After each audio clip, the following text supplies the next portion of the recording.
bienvenidos al programa número 26 de Economía al Cuadrado de Diego Giacomini y Javier Milei. Estamos nuevamente otra semana aquí. ¿Y qué tema vamos a tocar? Si el presidente de la República Argentina en estos momentos está en Nueva York haciendo marketing de su nuevo programa económico y del acuerdo con el FMI, tratando de sellar y que salga el acuerdo con el FMI. Y la semana pasada yo estuve en esa misma ciudad hablando con algunos fondos de inversión sobre este tema. Hoy el tema del programa es el acuerdo con el FMI. ¿Y qué implica este acuerdo con el FMI? Vamos a ir al grano, no los vamos a demorar. Lo primero que traje 6, 7 gráficos. Lo primero que vamos a ver es la relación Argentina-FMI. ¿En qué estado de situación está hoy en día? Sin ningún lugar a duda, Argentina tiene el apoyo del FMI en estos momentos. ¿Por qué digo esto? No dudo en decirlo, porque las negociaciones con el FMI, el presidente de la Nación, no las ha comenzado con el pie derecho. ¿Por qué? Porque simplemente, unilateralmente, el presidente de la Nación, en un spot televisivo, anunció que ya estaba saldado, acordado, un nuevo acuerdo entre Argentina y el Fondo Monetario Internacional, y que ese nuevo acuerdo iba a implicar que todos los fondos que eran para el 2020 y 2021 automáticamente se iban a pasar a esta administración, al 2018 y 2019, y que inclusive iba a haber ampliaciones del programa de financiamiento. Claramente, el presidente, primer concepto que acá está en este gráfico, empezó con el pie izquierdo, porque todo esto lo anunció al pueblo argentino sin tener nada, ni siquiera comenzado a conversar al respecto con el organismo multilateral, lo cual obviamente no cayó bien en el FMI. A ver, nadie puede o no es prudente, no cae bien anunciar que se tiene un acuerdo sellado cuando la contraparte de ese acuerdo no está ni enterado al respecto. Como dice acá el bullet número 3 de este gráfico, obviamente hay un termómetro que muestra que no cayó bien esta actitud presidencial en el fondo, en los comienzos. ¿Por qué? El organismo multilateral tardó 9 horas en emitir un comunicado oficial, lo cual muestra que el ánimo con respecto al gobierno argentino no era el mejor y que el buen humor inicial había virado a un mal humor con respecto a Argentina. Y sacó un comunicado oficial 9 horas después, ¿para qué? Para no dejar al gobierno nacional mal parado y dar una señal que el FMI seguía teniendo abiertas las puertas a la negociación. Pero, a ver, no sacó el comunicado enseguida, ni tampoco en el comunicado selló que ese acuerdo que el presidente había dicho que ya estaba cerrado, estaba cerrado. Ni eso ni mucho menos. El FMI en el comunicado oficial no dijo nada relevante. Aparte, la gravedad del anuncio presidencial toma mayor relevancia cuando acá, en el bullet número 4, mostramos que ese anuncio unilateral y sin conversación previa fue hecho luego que Argentina incumpliera dos de las principales responsabilidades que había asumido con el FMI en el acuerdo inicial. En lo primero que se había incumplido, como dice acá, el Tesoro no honró el compromiso de recomprar la deuda del Tesoro intransferible que tiene el Banco Central en el activo de su balance. Y tampoco cumplió la meta de inflación, que tenía un techo de 32% interanual, cuando en agosto la inflación interanual ya saltó al 34%. O sea, dos de los principales compromisos no fueron honrados, fueron defaulteados antes de la primera revisión del primer trimestre. Y aún así el presidente se mandó solo y anunció algo que estaba acordado cuando en realidad no estaban iniciadas las conversaciones. ¿Qué supongo que había atrás de esto? Y acá hubo una estrategia oficial de actuar unilateralmente y anunciar algo unilateralmente para presionar al organismo multilateral y que el organismo multilateral finalmente acceda a las peticiones argentinas. Pero claro que esta manera de actuar se podría decir que es una vivada, entre comillas, y que ninguna negociación puede caer bien. Entonces, en lugar de mejorar las negociaciones, las dificultaron y empeoraron antes del inicio, que todavía no están cerradas. De hecho, estos dos incumplimientos que mencioné no son menores. ¿Por qué? Y acá lo dice el bullet número 5. Porque el compromiso que había anunciado llevar a cabo el gobierno nacional, ¿en qué consistía? Que el Tesoro emitiera letes en pesos, nosotros los agentes económicos compráramos esas letes y le diéramos pesos al Tesoro. El Tesoro con esos pesos se lo daba al Banco Central. Le pagaba parte de las letras intransferibles. El Banco Central achicaba su activo, limpiaba de su activo esas letras intransferibles, sacando de su activo activos incobrables que no pagan tasa de interés. Una vez que el Banco Central tenía esos pesos y bajaba los activos, esos pesos lo utilizaba para cancelar LEVAX, que están en el pasivo del Banco Central. O sea, toda esta operatoria permitía sanear, mejorar, adelgazar el balance del Banco Central, mejorando el activo, sacando las letras intransferibles, por lo cual las reservas ganaban peso relativo, importancia del activo. Del otro lado disminuía el pasivo, bajaba las LEVAX en el pasivo, y como limpiaba activos que no cobran tasa de interés con pasivos que pagan altísima tasa de interés, toda esta operatoria mejoraba la cuenta de resultado del Banco Central y cancelaba LEVAX sin emitir. Todo esto mejoraba las expectativas, disminuía las presiones de emisión, actuaban positivamente sobre el mercado monetario y el mercado cambiario, disminuyendo las presiones inflacionarias y cambiarias. Pero el gobierno nada de esto hizo.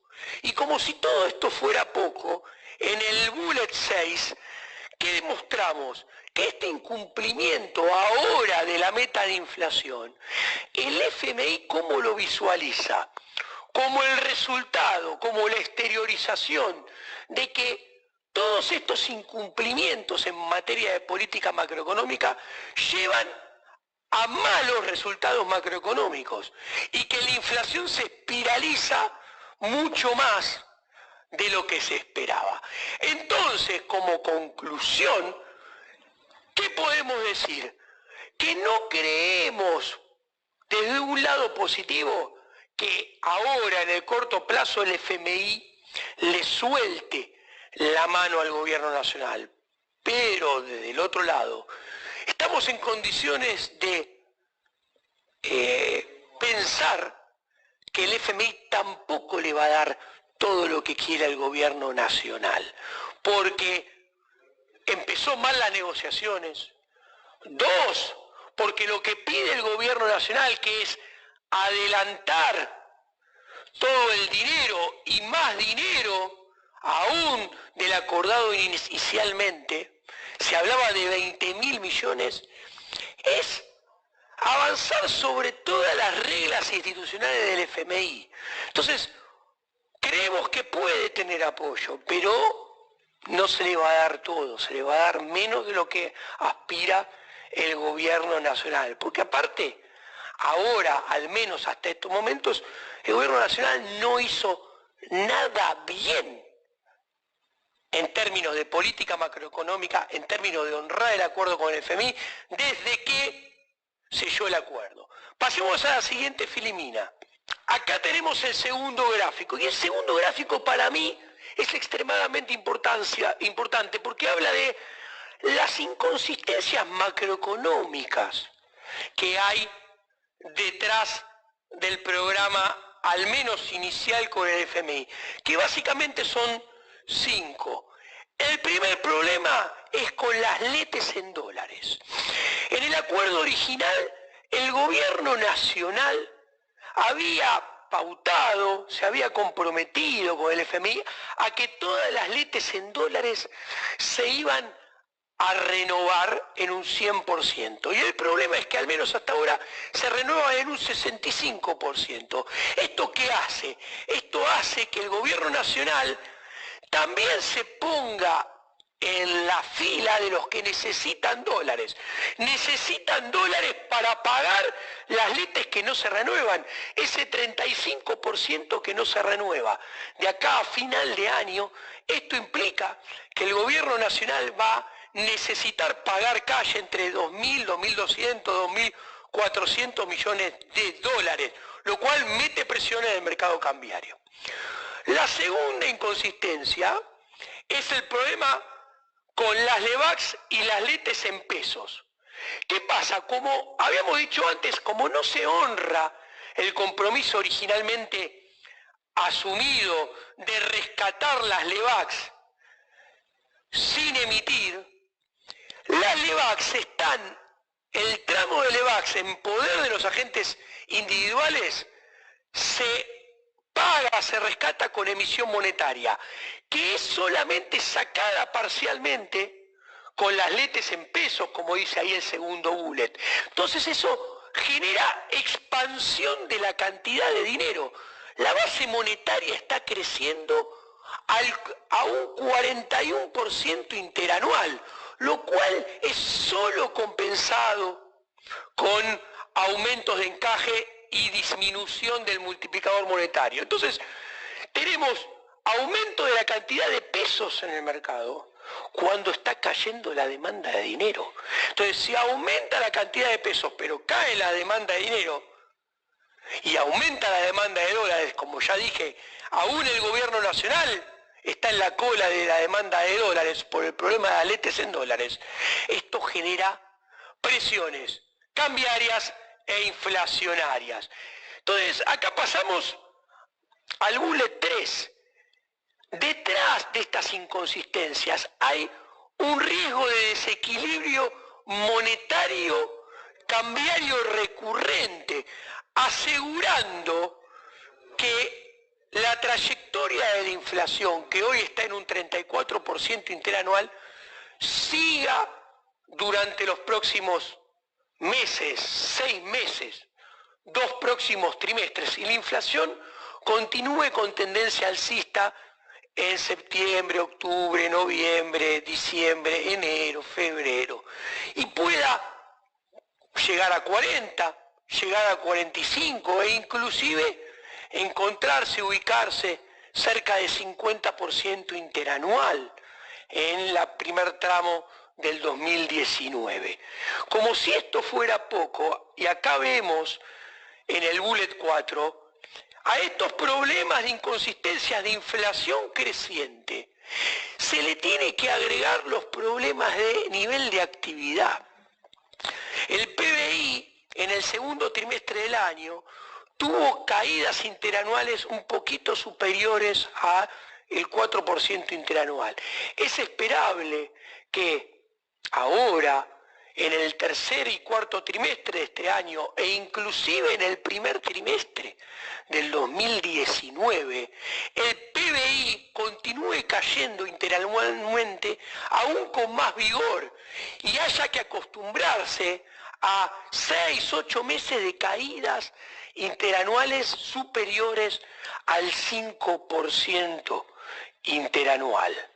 Entonces, y como si esto fuera poco, pasamos a la quinta inconsistencia, que existe el riesgo que las metas fiscales comprometidas, sobre todo la del 2019, que procura el equilibrio fiscal primario, o sea, procura que antes del pago de intereses no haya déficit fiscal, haya equilibrio fiscal, o lo mismo, un resultado de cero, sea muy difícil de cumplir y haya probabilidad de incumplimiento, con la gravedad que alrededor del 70% de este esfuerzo fiscal se lo persigue de la peor manera, que es con presión tributaria récord, con el nuevo impuesto a las exportaciones.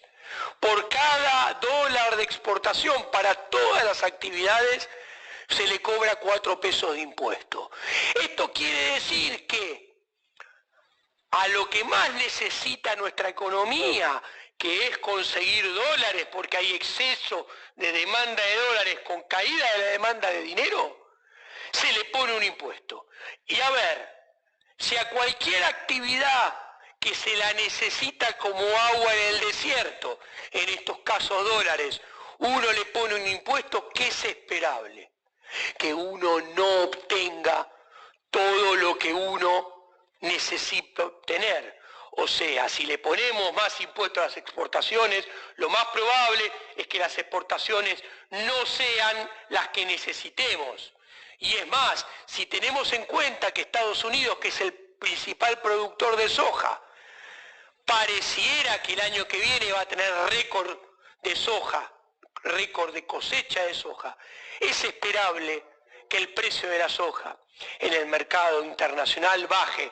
Y entonces, eso más el combo de este impuesto haga que las exportaciones y los dólares que finalmente vayamos a tener sean menos que los que necesita nuestra economía para que el entorno macroeconómico vaya de la mejor manera posible dentro de este acuerdo.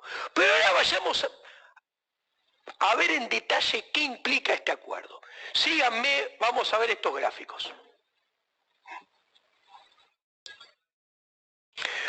Primero, lo que hay que tener en cuenta acá claramente es que tenemos un nivel de deuda récord, contabilizando no todos los desembolsos del paquete, sino los proyectados para 2018 y 2019 hasta ahora, porque todavía no salió el paquete, el ratio deuda-PBI que dejaría la administración con un dólar a 38, no 41, rondaría casi el 80% del PBI, como podemos ver.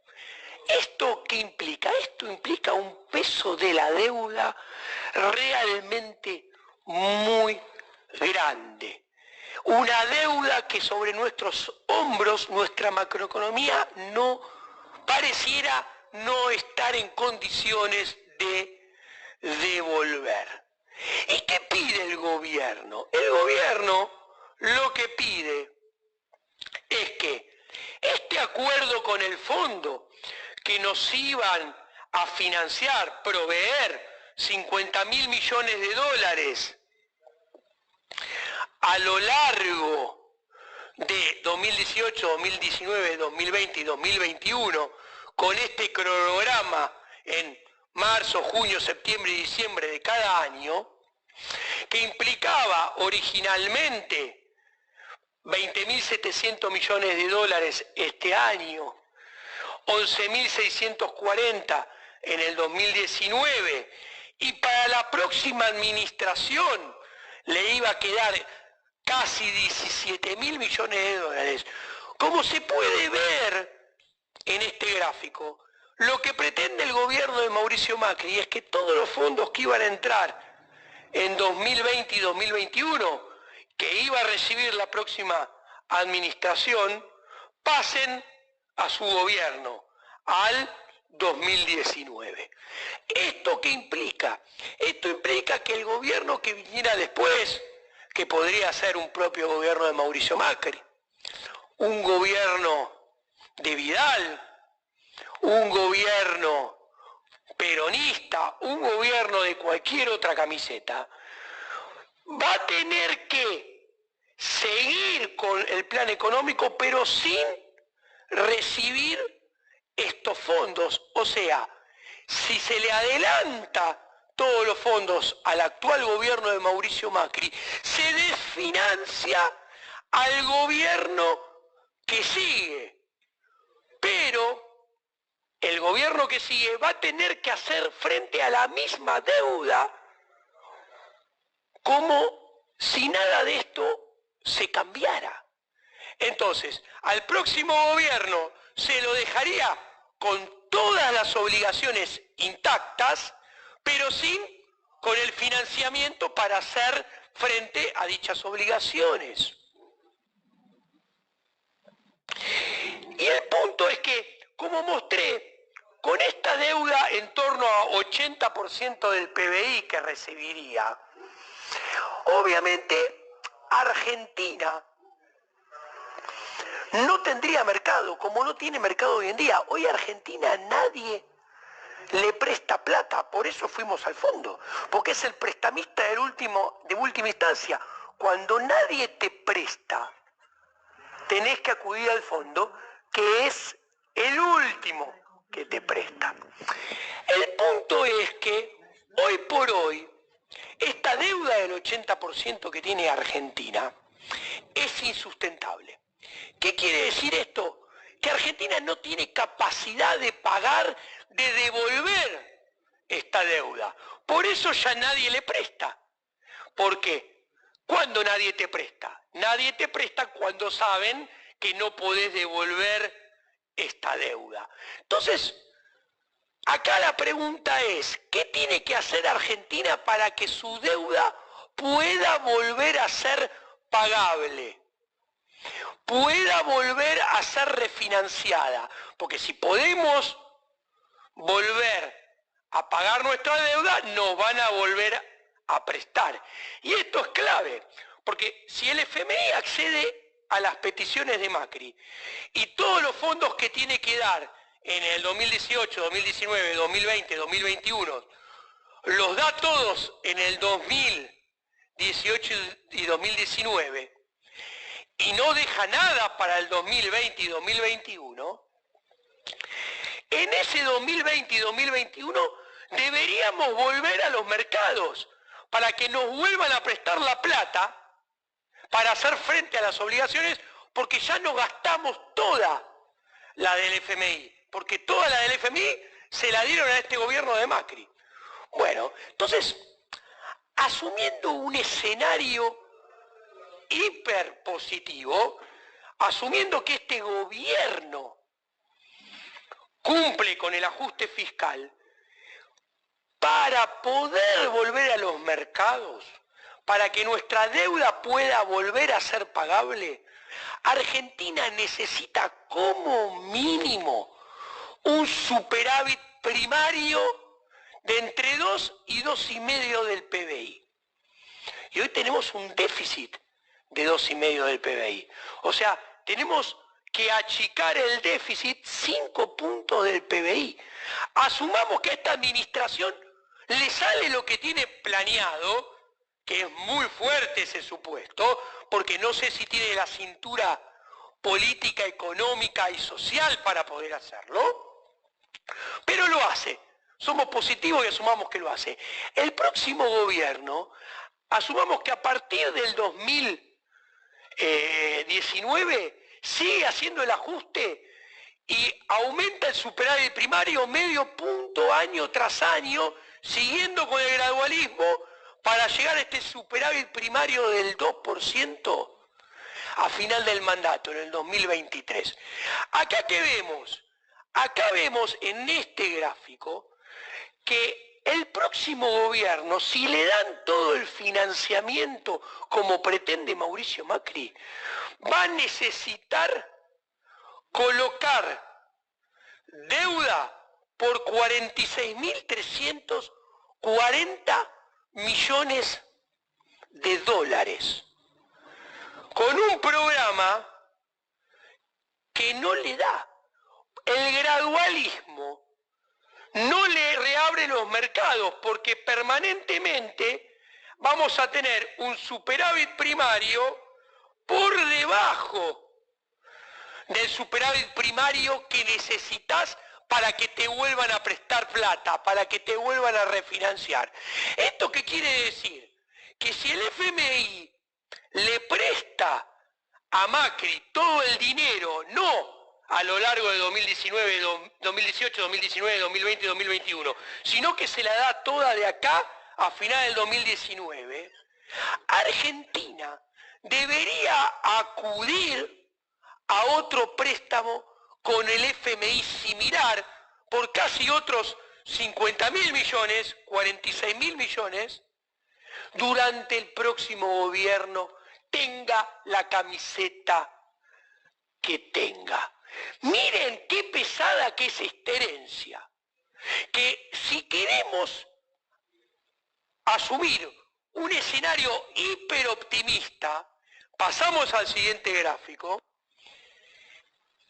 y en este gráfico decimos que el próximo gobierno, tenga la camiseta que tenga, hace todos los deberes juntos y a principio de mandato en su primer año, en 2019, mete un ajuste fiscal todo de golpe de otros 2,5 puntos, de manera de llegar al superávit primario que se necesita de 2,5 puntos, todos juntos en el primer año, necesitaría deuda por 31.200 millones de dólares a lo largo de sus 4 años de mandato, lo cual es más o menos equivalente a lo que se estuvo endeudando Macri en todo un año.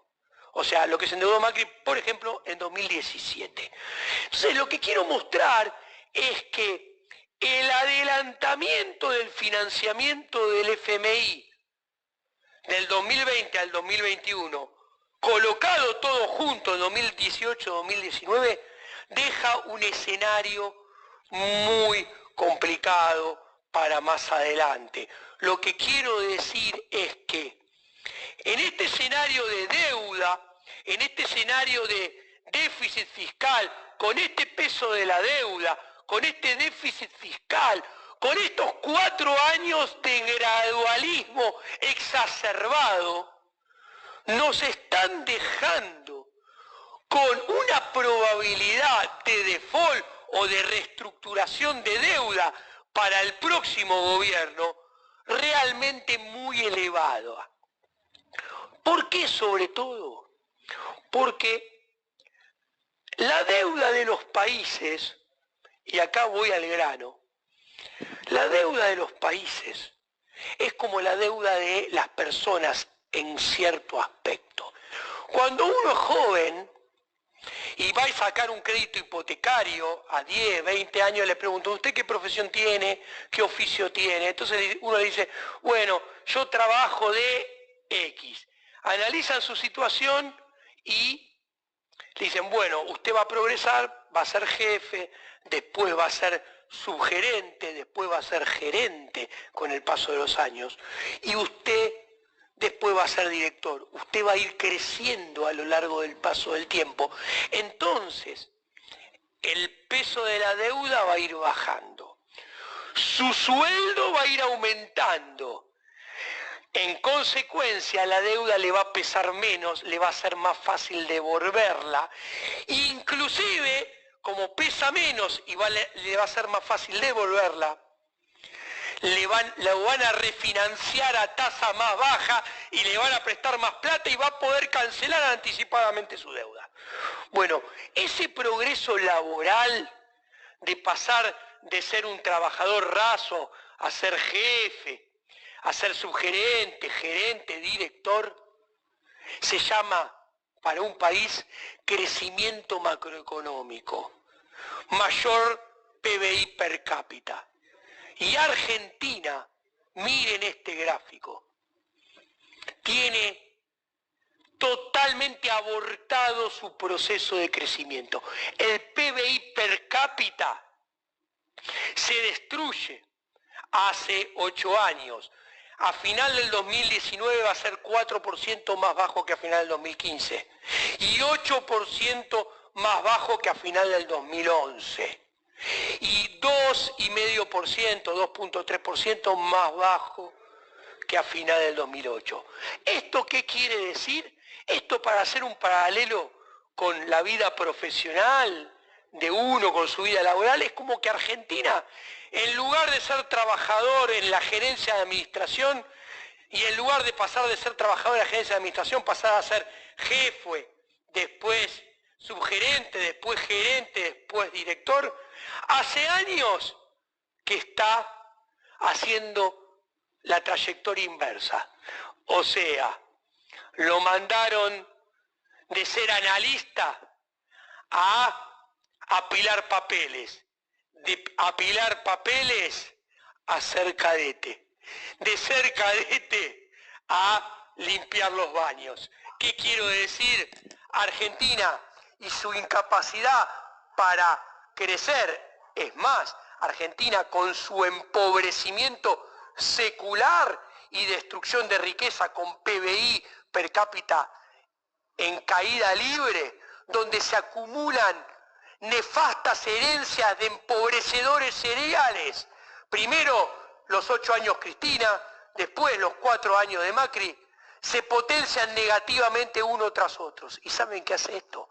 Esto hace que la deuda pese cada vez más.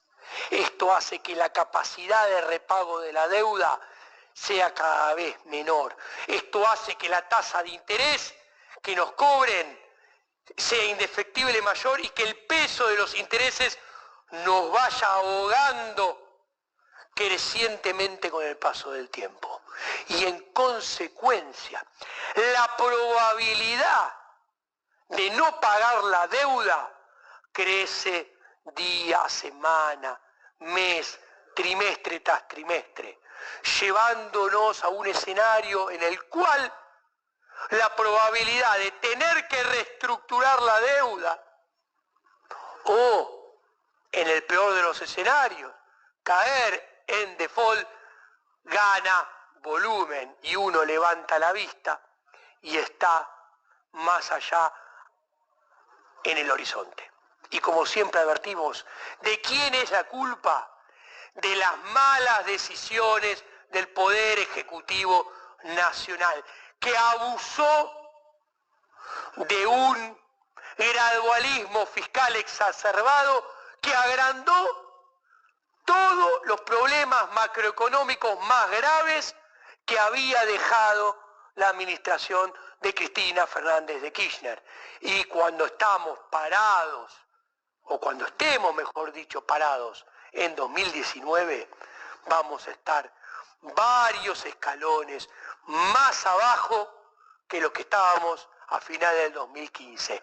Y nos endeudamos por más de 20 puntos del PBI, por más de 6 dígitos de miles de millones de dólares, para nada, sin haber hecho nada de lo que debíamos haber hecho, sin haber resuelto ninguno de los problemas estructurales de fondo que tiene nuestra macroeconomía. y el horizonte se va a complicar cada vez más. Bueno, esto ha sido todo por hoy. Buenas noches. La semana que viene nos veremos en el programa número 27 de Economía al Cuadrado. Muchas gracias.